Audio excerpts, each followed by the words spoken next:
1-18 playoff. MarkRogersTV, the voice of college football, breaking down the game we all love each and every day with the best discussion, debate, and analysis. That's the aim, that's the goal, that's the mission. Please smash that like button. You can help us build the channel also by sharing the videos out on social media. I've been commenting on this a number of times in recent weeks.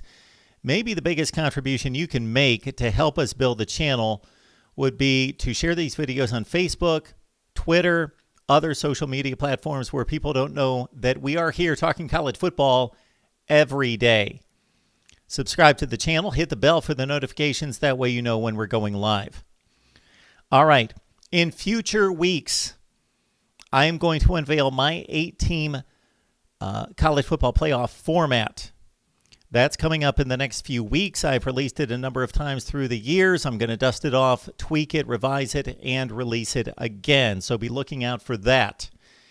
It also involves a scheduling adjustment. Major college football needs a scheduling format that makes sense and is equitable. That should be part of the process of selecting the playoff teams. The schedule needs to be fixed. So we will address that in a few weeks. For right now, let's look at what a 8-team playoff would look like during the college football playoff era. Many of you have come around to the expanded playoff format based on what we saw happen this year.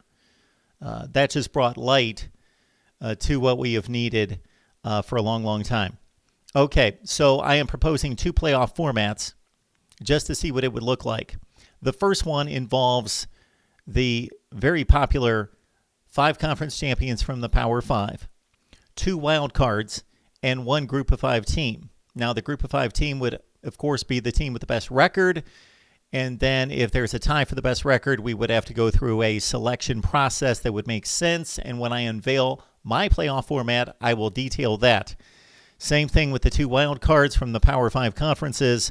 Best record would be a huge factor in that selection. Okay, the other 8-team format could simply be, if you are trusting of the College Football Playoff Selection Committee, just put those 13 people in power as they already are. Just expand it to 8 teams, use their rankings, and there you go. There's your playoff.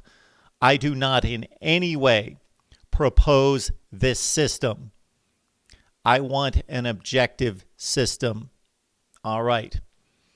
So let's not put it in the hands of the selection committee. Nothing against them, but it's too much power. Doesn't make sense. Let's go the objective route. But I'm going to propose and display for you what it would have looked like during the college football playoff era. All right, first, for the first model with the automatic champions getting in, this is what it would have looked like this year. Alabama, the 1 seed, 11-0. Oregon, the Pac-12 champion, despite just a 4-2 record. And again, we know that this wouldn't have happened in any other year. So did Oregon earn a college football playoff spot? Probably not. This is just an isolated year. So don't go crazy about that. This should not be an argument against all the conference champions getting an automatic berth. Believe me, we could take this back into the 90s, into the 80s, and we will not see a situation like this. This is a pandemic year, so understand that. Bama the 1, Oregon the 8 play. Notre Dame and Oklahoma. That would be a tremendous matchup with Notre Dame as a wild card selection. Oklahoma, of course, the Big 12 champion. Then you've got the 3-6 game with Ohio State and Texas A&M as the Aggies earned the other wild card spot. So it's the Irish and the Aggies, the teams that were caused the great debate for the 4th position. And then the 2-7 game would be Clemson. And actually, although Cincinnati would gain the selection by most people as the best group of 5 team, if we went strictly by record, it would have been Coastal Carolina at 11-0. Cincinnati was 9-0. So we can go that route of just best record, or we could say in a situation like this, of course, they would have played the same number of games in a normal year. So also keep into consideration that we had a number of teams that could have been considered for a playoff spot. Indiana 6-1. Again, Cincinnati 9-0. San Jose State went 7-0 as another group of 5 contender, and had the season been the regular 12 games and 13 with a conference championship, maybe San Jose State. All right, on to the selection committee's top 8 at the end of the regular season in the conference championship games. Bama the 1, Cincinnati the 8. Notre Dame, Texas A&M would be the 4-5 game. Ohio State and Oklahoma the 3-6 game. And then Clemson, Florida, the 2-7 game, with the Gators getting in after an SEC championship game loss. And again, Georgia would be waiting in the wings as the 9 seed, the team that just missed it.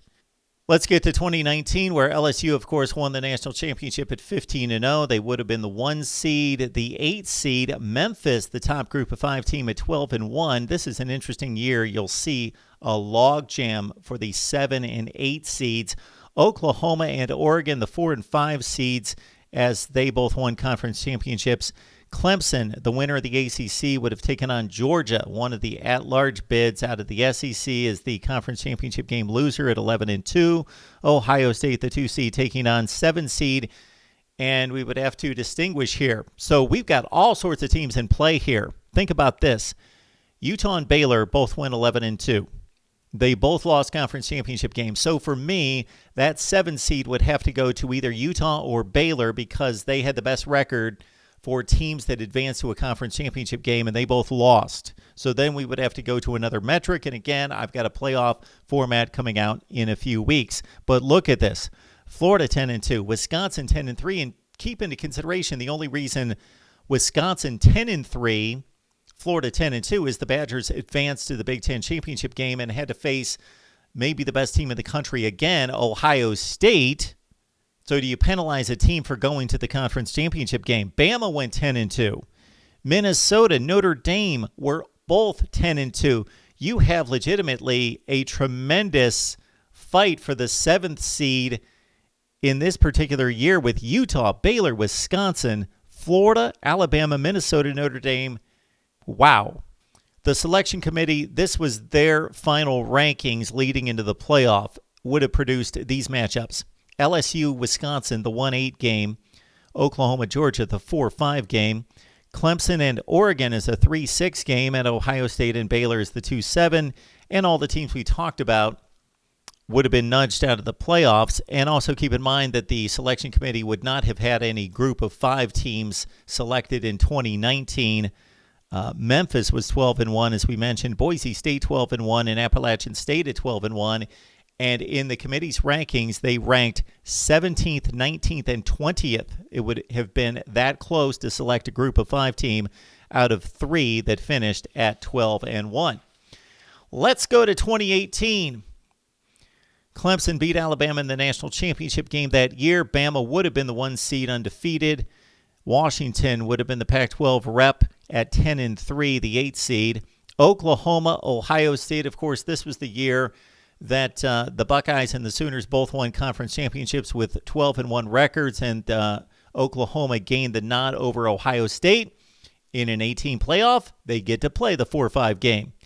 Notre Dame and UCF, interesting 3-6 battle as UCF completed a second consecutive undefeated regular season.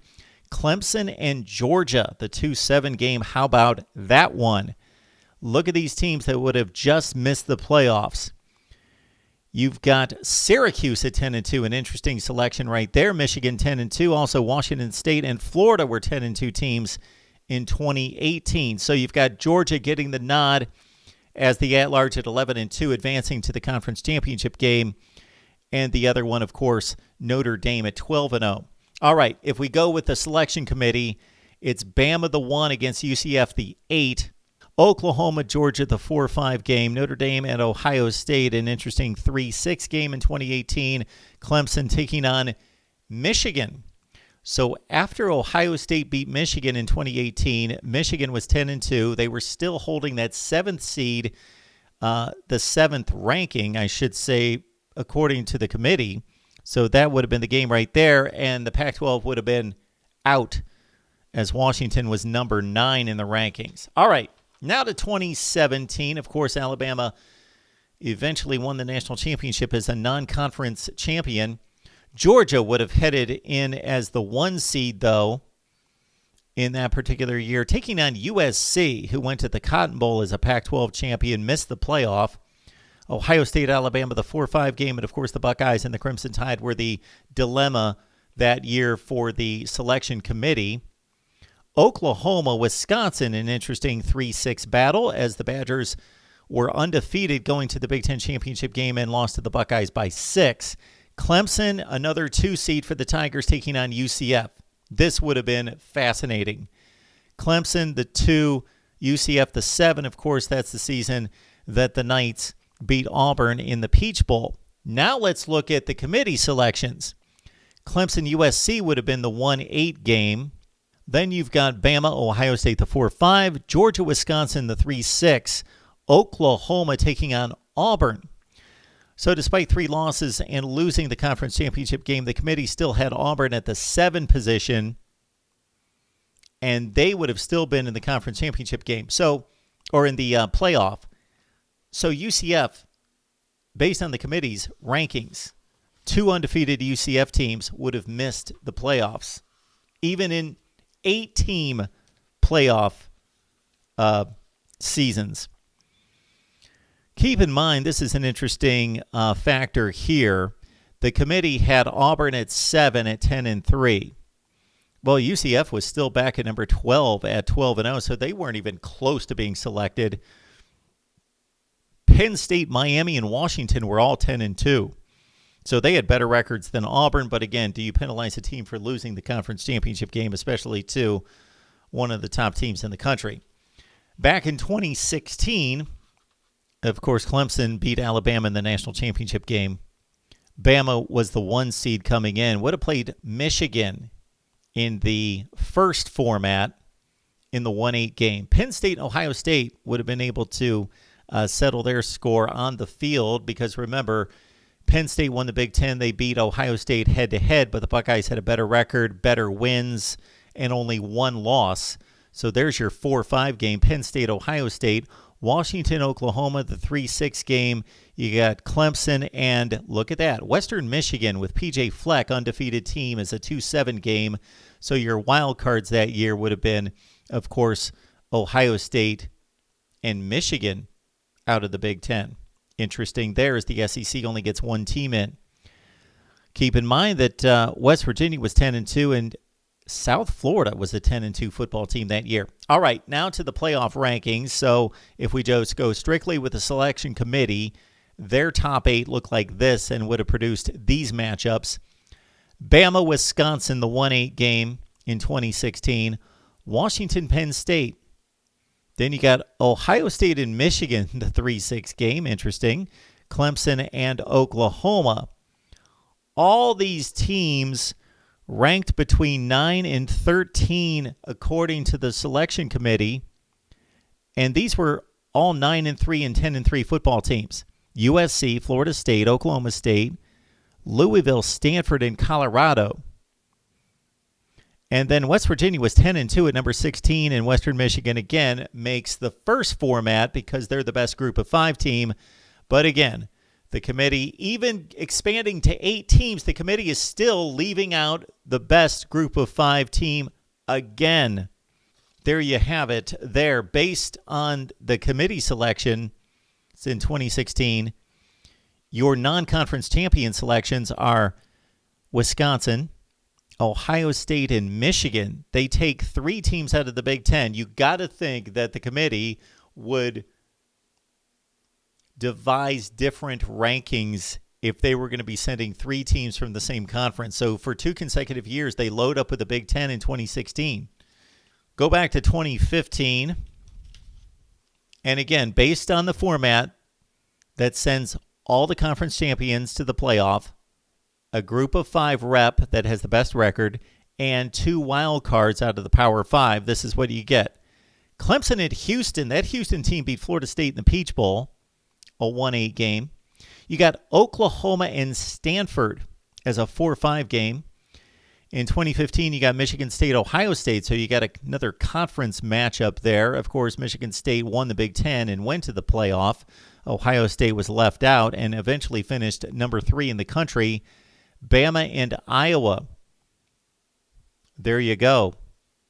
Out of the Big Ten and the SEC is a 2-7 matchup. Looking at the selection committee rankings, they would have paired up Clemson and Notre Dame as the 8th seed. Oklahoma, Iowa was a 4-5 game. Michigan State, Stanford, and Michigan State and Stanford. Well, Michigan State actually beat Stanford a couple of years earlier in the Rose Bowl, but that year was Stanford, Iowa. And then according to the committee, there's an interesting matchup. You got Alabama and Ohio State as a 2-7 game. Okay, in this particular year, you've got North Carolina, the 10th ranked team in the country, according to the committee. They went 11-2. They lost the ACC championship game to Clemson. Other contenders, Florida State, they went 10-2. TCU went 10-2 in 2015. Northwestern was 10-2, and Oklahoma State 10-2. So you got all those teams at 10-2, plus North Carolina at 11-2. You have a Notre Dame team that was 10-2 make the field. Stanford also is a 10-2 team, but they won a conference championship, so there's the difference there. So Notre Dame, according to the committee, gets the nod in 2015 over Northwestern, Oklahoma State, TCU, Florida State, and North Carolina, who had the same record. And then to the original inaugural college football playoff in 2014, the 8-team playoff looks like this, with the format of the conference champions making it with a group of 5 and the 2 wild cards. Florida State, the number 1 team in the country, would take on Marshall. Marshall had the best group of 5 record at 12-1. Ohio State out of the Big Ten, Baylor out of the Big 12. So we gave Baylor the nod over TCU since Baylor beat TCU head-to-head. No conference championship game in the Big 12.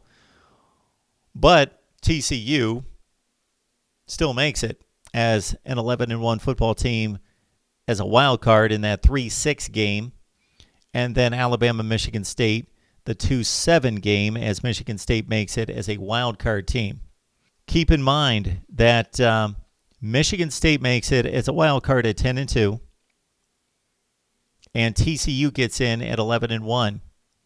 We could have selected Mississippi State went 10-2 in the SEC. Georgia Tech went 10-3, but again, the third loss was in the conference championship game. So do you penalize them for that? Wisconsin, same deal, 10-3, but 10-2 before a conference championship game loss to Ohio State.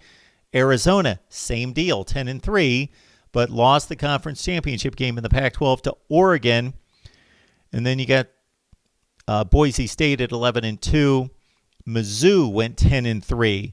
Get this, we have 4 10-3 teams that lost conference championship games that were 10-2, then lost the conference championship game to be 10-3, and so Michigan State gets the nod at 10-2.